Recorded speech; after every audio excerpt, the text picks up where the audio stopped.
Bonjour à tous. Donc, aujourd'hui, je vais vous parler, comme d'habitude, de fiscalité entre la France et Israël, mais je vais vous parler particulièrement des motifs de redressement qui concernent les personnes physiques. Alors, on va regarder trois aspects importants. Ce qui concerne les comptes bancaires, à l'étranger, on va voir les évolutions, l'immobilier et tout ce qui concerne les successions. Il n'est pas inhabituel aujourd'hui d'avoir une proposition de rectification ayant pour source des informations fournies par Israël. Alors, depuis la mise en place du CRS, c'est l'échange automatique de renseignements sous l'égide de l'OCDE qui est intervenu pour la première fois en 2020. euh, et Israël participe à ce mécanisme-là en qualité de membre de l'OCDE. On a un certain nombre d'informations qui sont échangées par les pays et donc la France reçoit systématiquement des données relatives au compte bancaire. Donc c'est ce qui m'intéresse à premier abord, le compte bancaire, parce que c'est la première phase et vous allez voir que souvent on se retrouve dans des situations, euh, on va dire, apocalyptiques, alors qu'à l'origine, il n'y a pas obligatoirement de volonté de frauder, mais à force de ne pas déclarer, on a des situations qui se passent plutôt mal avec l'administration fiscale française. Et c'est aussi mon objectif aujourd'hui de vous présenter ces aspects-là. Donc, concernant les comptes bancaires, on a une disposition maintenant qui est bien connue, l'article 1649A du Code général des impôts, qui impose à toute personne fiscalement domiciliée en France de déclarer les comptes bancaires utilisés, ouverts ou clos à l'étranger. Pour cela, les personnes doivent remplir, dans le cadre de la déclaration d'impôt sur le revenu, un formulaire 3916 ou 3916 bis, et où elles vont déterminer s'il s'agit d'un compte bancaire personnel, professionnel, est-ce que c'est un compte titre du placement. Elles vont aussi déterminer à quel titre elles interviennent. Est-ce qu'elles sont propriétaires du compte, co-titulaires? Est-ce qu'elles ont un simple pouvoir de signature? Alors souvent, avec Israël, on a eu on a eu des surprises parce que par rapport à des personnes âgées, on peut avoir un enfant, un fils, une fille qui a donné sa signature, et ça se traduit en Israël souvent par la codétention des titres et du compte bancaire. Et donc, la France vient et dit, je vais vous taxer. J'ai encore vu, moi, deux reprises cette année où ils ont refusé d'abandonner les motifs de redressement parce qu'ils considèrent que le compte est aux deux personnes. Donc, encore une fois, le sujet n'est pas aujourd'hui de posséder ou pas posséder un compte en Israël, c'est tout à fait légal. Ce qui est interdit, c'est ne pas le déclarer, ne pas déclarer les revenus qui sont dessus. Alors, dans le cadre des régularisations intervenues maintenant depuis quasiment une dizaine d'années, on voit quand même beaucoup moins le sujet des comptes bancaires. On le voit aujourd'hui, mais sur des montants nettement moins importants que dans les années 2013, 2015, 2017. Alors, il nous arrive, nous, d'avoir encore des sujets avec des montants de comptes bancaires importants, mais c'est vraiment l'exception. Donc, il faut bien faire attention et puis il faut pas se cacher derrière son petit doigt parce qu'on va s'en rendre compte tout à l'heure. La double résidence fiscale ou la double nationalité ne protège qu'un temps. Ça pose des soucis au moment du renouvellement de la carte d'identité ou du passeport, et les banques israéliennes font de plus en plus attention. Un compte qui n'est pas mouvementé va être un compte qui va être bloqué. Donc, il est important d'avoir ça en tête. Et donc, on a quoi? Alors, moi, quand on vient me voir, il y a deux solutions. Soit on a reçu un courrier de l'administration fiscale qui vous dit, voilà, on a eu dans le cadre de l'échange automatique euh, une des informations, on vous laisse 30 jours pour régulariser la situation. Alors souvent, moi, mes clients viennent pas au bout de la première correspondance, ils viennent au bout de la deuxième. ce qui est souvent une erreur parce que l'administration comprend bien que les personnes réfléchissent ou hésitent. Et donc la deuxième est quand même mise en œuvre est beaucoup plus méchante parce qu'on arrive sur une taxation d'office. Et qui dit taxation d'office dit que l'administration fiscale va utiliser l'assistance internationale vis-à-vis d'Israël. Alors, on a aujourd'hui un ralentissement depuis octobre 2023 de l'assistance avec Israël, notamment dans les réponses. C'est très intéressant de voir les pays qui sont interrogés et les pays qui répondent. Par exemple, Israël est beaucoup plus interrogé que des pays comme la Belgique. Donc on peut faire des statistiques en termes de population et de demande d'assistance administrative. Aujourd'hui, Israël répond plus lentement, mais répond encore et a toujours répondu dans le cadre de cet échange. Donc, il faut pas se cacher en se disant, bon, il va rien se passer. Non, il va se passer. Alors, ça consiste en quoi? Bah, soit de régulariser spontanément, soit dans le cadre d'un contrôle, c'est de reprendre la totalité des déclarations sur 10 ans à l'impôt sur revenu, à l'ISF, puisque sur une période 2015-2017, on a de l'ISF et après de l'IFI. On est sur une prescription de 10 ans parce qu'on parle d'actifs non déclarés. Il faut savoir qu'en matière d'IFI ou d'ISF, la prescription normale est de 6 ans et à l'impôt sur le revenu 3 ans. Mais là, on ne parle plus du tout de ça.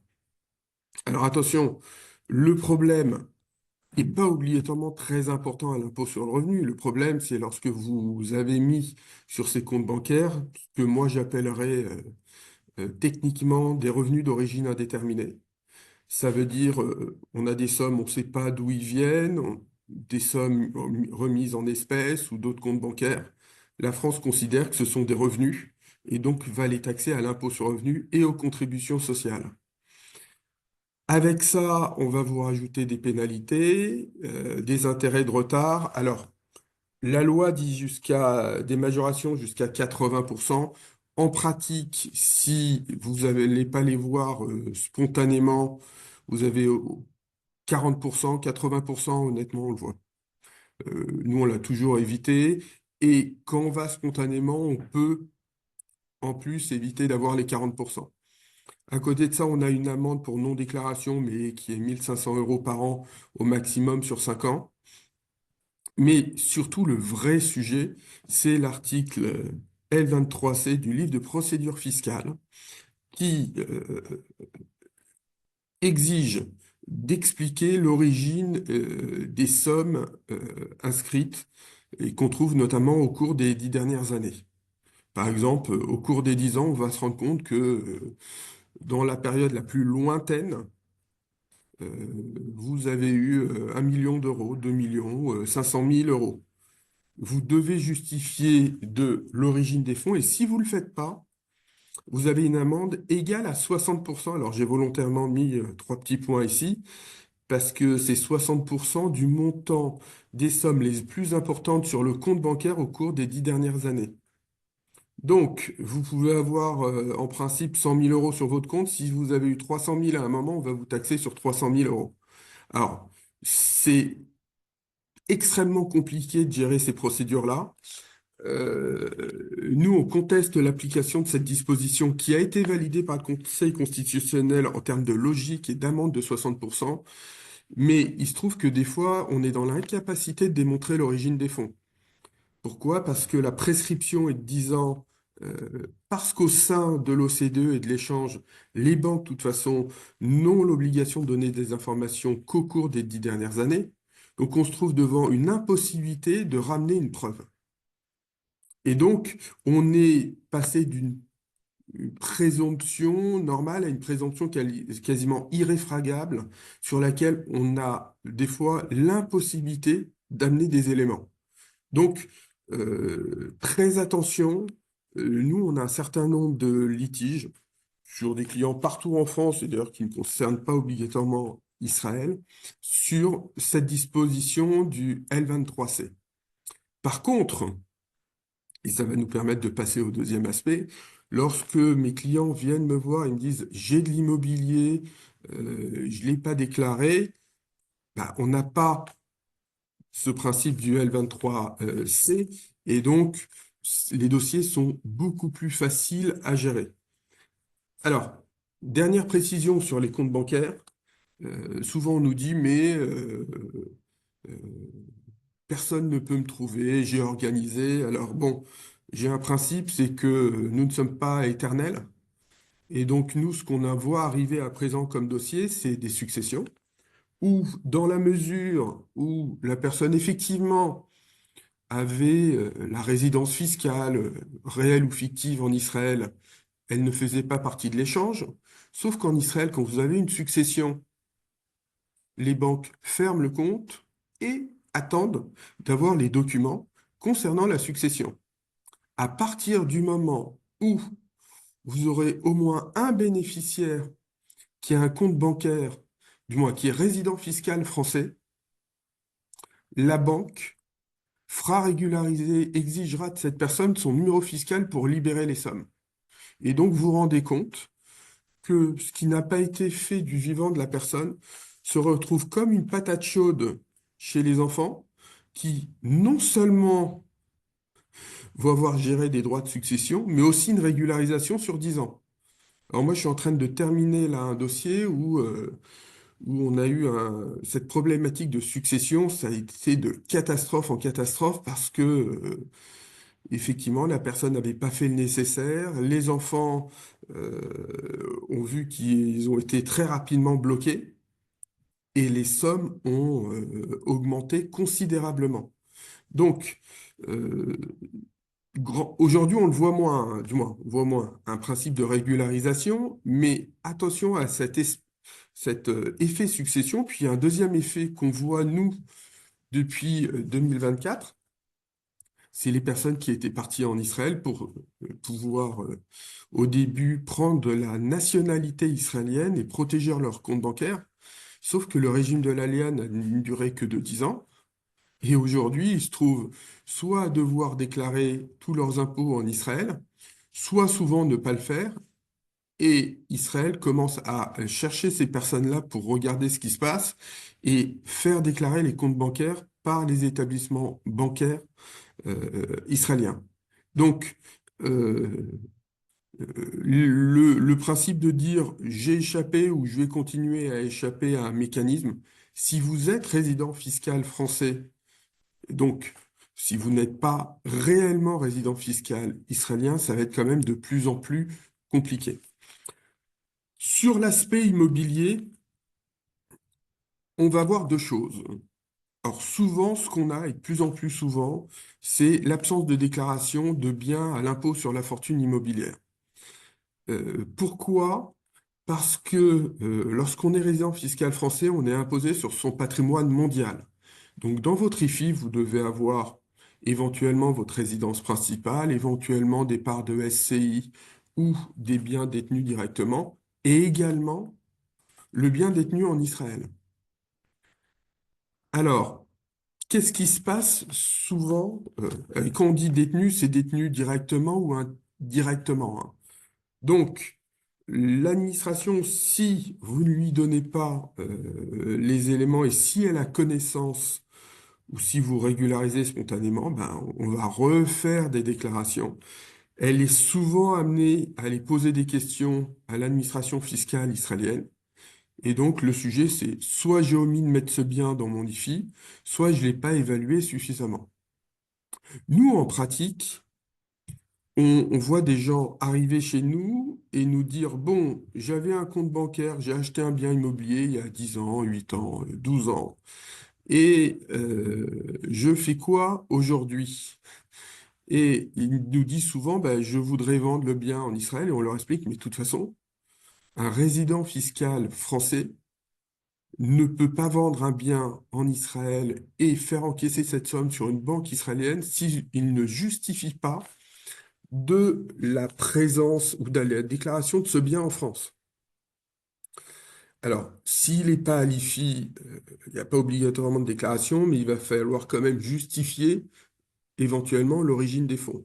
Donc, on se trouve souvent dans une impasse parce que les personnes n'ont pas déclaré et qu'on a un mécanisme où, pour une raison d'IFI toute simple, on va avoir tout ce qui va ressortir dans l'historique du dossier et de la possession, avec toutes et éventuellement les donations qui ont pu être faites à un moment en Israël, parce qu'à un moment en Israël, on faisait des donations. Donc, attention à l'immobilier sur l'acquisition. Je voudrais faire juste une petite parenthèse sur les donations. Les donations, c'est ce qu'il y a de pire aujourd'hui en fiscalité internationale. Pourquoi? Parce que, on va le voir tout à l'heure, vous ne déclarez pas une succession.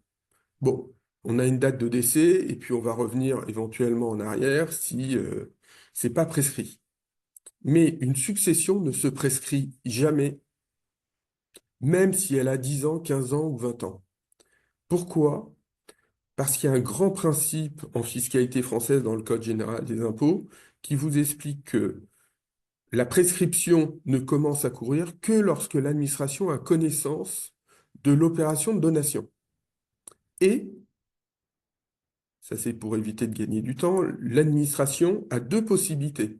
Soit elle va prendre la valeur du bien au moment de la donation, soit au moment où elle a connaissance de la donation.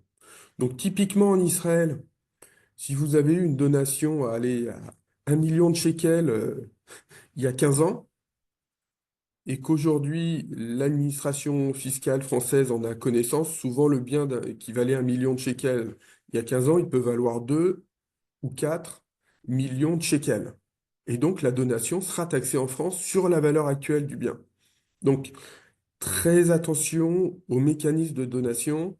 Encore une fois, ce n'est pas parce que en Israël il n'y a pas de droit de donation qu'il n'y en a pas vis-à-vis des résidents fiscaux français, puisque obligatoirement c'est le droit français qui s'applique.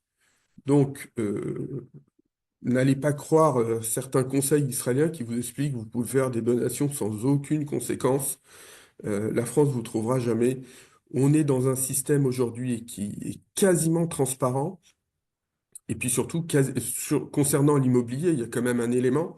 Il y a un chaînon manquant dans le cadre de l'OCDE qui devra arriver, on va dire, a priori dans les 3 à 5 ans, puisqu'on en reparle. C'est un échange de données concernant la propriété de biens immobiliers, un peu sur le système des comptes bancaires. Donc, euh, il faut pas s'amuser à ne pas déclarer les biens. Alors après, la valeur, ça c'est un autre sujet où là, il y a quand même, on peut faire un certain nombre de choses, mais ne pas déclarer aujourd'hui, c'est quand même très, très illusoire. Il y a un deuxième aspect, moi, qui m'intéresse dans l'immobilier, et ça peut être véritablement une bombe à retardement, ce sont les revenus immobiliers perçus par des Français en Israël. Alors d'abord, on a une convention fiscale en matière d'impôt sur le revenu avec Israël, qui indique que les revenus immobiliers sont imposables en Israël, mais on doit les déclarer en France. Et en bénéficiant d'un crédit d'impôt, on va annuler l'impôt français sous réserve de ce qu'on appelle le taux effectif global. Alors, le taux effectif global, c'est un mécanisme un peu compliqué, mais je vais vous le faire très simplement. On va partir du principe que dans votre foyer fiscal, vous avez un revenu de 100 000 euros, et puis vous avez un bénéfice immobilier, je dis pas foncier, vous allez voir tout à l'heure pourquoi, immobilier de 10 000 euros. En France, vous n'allez pas avoir d'imposition sur les 10 000 euros. Vous n'aurez uniquement une imposition en Israël. Par contre, votre tranche d'imposition concernant l'imposition des 100 000 euros se fera pas au vu des 100 000 euros, mais au vu de 100 000 plus 10 000, donc 110 000 euros. Ça a pour incidence de quasiment pas jouer sur les gros revenus. Par contre, sur ceux qui ont des revenus pas très importants, ça peut amener à une augmentation de tranche et donc indirectement à taxer les revenus immobiliers de sources israéliennes. Ce qui est important de comprendre, et tout à l'heure je vous le disais sur l'immobilier et la détention, c'est que quand la France apprend qu'un bien immobilier se trouve en Israël et qu'il n'a pas été déclaré, le fait de ne pas avoir déclaré les revenus immobiliers va rajouter à la suspicion française, et c'est là où l'administration va gratter beaucoup plus. Donc, moi, quand on vient me voir, j'explique à mes clients que c'est totalement ridicule, à un moment, de ne pas déclarer les revenus immobiliers. Alors, on a deux thématiques, on va dire même trois thématiques sur les motifs de redressement. On vient de voir la non-déclaration des revenus fonciers. Alors, la déclaration est un peu technique parce que on doit déclarer sur une 2047, une 2044 également, les revenus pour indiquer un système de crédit d'impôt. L'impôt israélien efface totalement l'impôt français. Pour ça, quand mes clients m'expliquent, mais en Israël, je fais du Airbnb, je leur dis, j'espère que vous payez l'impôt israélien. L'impôt israélien qui est beaucoup moins élevé qu'en France. Parce que si vous ne payez pas l'impôt en Israël, la France a le droit de vous taxer le bien de la même manière que si il se trouvait en France. Donc avec des taux qui peuvent être 4 à 5 fois supérieurs. Le sujet aussi très important qu'on voit et qui est très peu connu, y compris des conseils israéliens, ou des experts comptables hein, qui font les déclarations immobilières. Donc moi, à chaque fois, je les incite à respecter les règles que je leur donne. C'est que normalement, vous, en qualité de résident fiscaux français, quand vous avez des revenus immobiliers en Israël, vous devez appliquer les règles françaises de détermination de l'impôt. Alors, je m'explique, hein, j'ai eu l'an dernier un client qui vient me voir, mais qui avait répondu un peu trop vite à l'administration fiscale. L'administration fiscale lui demande, alors, je vais même faire l'historique un peu différemment. Il déclarait ses revenus en LMNP, donc ça veut dire en meublé israélien, parce que en Israël, la norme, c'est l'application d'un mécanisme de LMNP, hein, de commerçants, on va dire, selon, même si on ne fait pas la location meublée. Donc la France lui dit, vous avez déclaré et mal déclaré vos revenus immobiliers. euh, Merci de nous préciser ce que c'est. Donc il leur explique que c'est pas une location meublée. Et l'administration lui dit, bah, si c'est pas une location meublée, ça ne peut pas rentrer dans la catégorie des BIC en France. C'est uniquement des revenus fonciers. Et donc on va recalculer votre impôt. Et comme les dispositions israéliennes ne sont pas applicables de la même manière, il s'est retrouvé pour 2 ans avec un redressement supérieur à 25 000 euros. Donc, faut bien comprendre que d'abord en Israël, moi je conseille à mes clients à tous de faire de la location meublée. Parce que si vous faites de la location nue, vous allez avoir en Israël vraisemblablement l'imposition au 10%. Et en France, ça peut être un peu plus compliqué en termes d'imposition. La location meublée va quand même vous protéger puisque vous allez amortir le bien sur 30 ans avec une base de 3% l'an.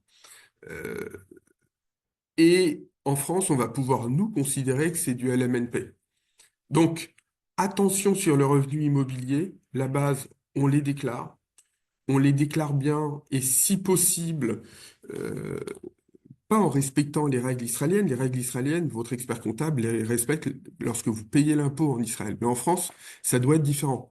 D'ailleurs, nous, on voit souvent, on nous interroge, on nous dit, mais je comprends pas, en Israël, j'ai pas payé d'impôt et vous m'en faites payer en France. Oui, parce que souvent, l'expert comptable en Israël nous explique que, il a un bénéfice après amortissement de, par exemple, 3000 shekels, mais qu'en Israël, au regard du montant, il va pas payer l'impôt. Sauf que cette disposition s'applique pas en France. Donc nous, on va prendre les 3000 shekels et c'est ce qu'on va déclarer sur cette base qu'on va avoir le crédit d'impôt. Donc là, c'était pour vous parler de l'immobilier. C'est un pan extrêmement important parce que dans les échanges internationaux entre la France et Israël, le sujet des comptes bancaires est quand même un peu dépassé. Par contre, celui des biens immobiliers n'est pas du tout dépassé. Nous, on a quand même des régularisations, on va dire, en permanence, des dossiers de régularisation sur de l'immobilier. Et, et notamment parce que à un moment, un compte bancaire a été trouvé, que sur le compte bancaire, même un petit compte bancaire, qu'est-ce qu'on voit? Ben, on voit des charges de copropriété, on voit toutes ces incidences. Dernier élément dont je voulais vous parler qui est extrêmement important, ce sont les droits de succession. Alors, quand on est un spécialiste de l'expatriation fiscale, il y a un moment où effectivement on arrive aussi à faire les déclarations de succession et du moins à conseiller nos clients. Grand principe, il n'y a pas de convention fiscale entre la France et Israël, donc on applique le droit français avec des droits de succession qui sont parmi les plus élevés du monde. Euh, donc il faut faire très attention. Typiquement, on va appliquer la convention, les droits français dans deux cas. Lorsque la personne est domiciliée en France, alors qu'on parle du défunt ou des ayants droit, si c'est le défunt, c'est sa totalité de son patrimoine, y compris israélien, qui sera taxé en France. Si on a eu uniquement les ayants droit, eh ben on va tenir compte de que tout qui vont hériter, que ce soit en France, Israël, sera imposé en France. Et puis, dernière chose, c'est personne n'est résident fiscal français, mais on a un bien situé en France. Alors, je parle en termes de bien, ça recoupe un bien immobilier, mais également un compte bancaire ou des titres de société. Donc, attention. Et encore une fois, c'est illusoire aujourd'hui de penser qu'on peut arriver en Israël à hériter sans déclarer en France. Aujourd'hui, vous allez avoir un compte bancaire, il va être déclaré. euh, donc attention à ces éléments-là. Euh, Au niveau des motifs de redressement, donc on voit typiquement la non-déclaration dont je viens vous parler, ou des problèmes d'évaluation. L'évaluation, on s'entend plutôt bien avec l'administration fiscale française parce que ils comprennent bien qu'il peut y avoir des sujets et que tout Israël n'est pas Tel Aviv et dans Tel Aviv, tout ne vaut pas 17, 18 ou 20 000 euros le mètre carré. Dernier point quand même sur cet aspect-là, parce que c'est souvent ce que nous, on explique à nos clients, c'est qu'en termes de redressement, il y a aussi des éléments qui sont liés au fait que les personnes qui ont fait leur aléa n'ont pas fait de testament. Nous, c'est impératif que les clients en Israël fassent un testament pour pouvoir bénéficier au niveau du droit civil des dispositions du droit civil israélien et pas français. Sinon, même en vivant en Israël, vous seriez obligé de faire une déclaration complète de votre patrimoine en France au regard du droit civil. Dernière chose, lorsqu'on a un décès en France, on doit déposer une déclaration dans un délai de 6 mois. Si le décès a eu lieu hors de France, ce qui est plutôt probable pour un non-résident, on va être sur 12 mois. En synthèse, ce que je voudrais vous souligner, c'est que ces éléments pris indépendamment les uns des autres, un compte bancaire, un bien immobilier, n'ont pas obligatoirement beaucoup d'incidence. Mais lorsqu'on retrouve ça au moment d'une succession, avec un compte bancaire, avec un bien immobilier ou des biens immobiliers, alors là, on est parti un peu dans la tempête avec l'administration fiscale et on est sur des dossiers très longs et qui peuvent avoir des incidences quand même considérables. Donc, si vous êtes dans une cadre d'une nouvelle acquisition en Israël ou de l'ouverture d'un compte, il faut plutôt respecter. Et si c'est des situation un peu ancienne, je vous conseille de bien réfléchir à un moment parce que le pire des cadeaux que vous pouvez faire à vos enfants, c'est de leur filer la patate chaude qui, de toute façon, va être récupérée à un moment ou à un autre.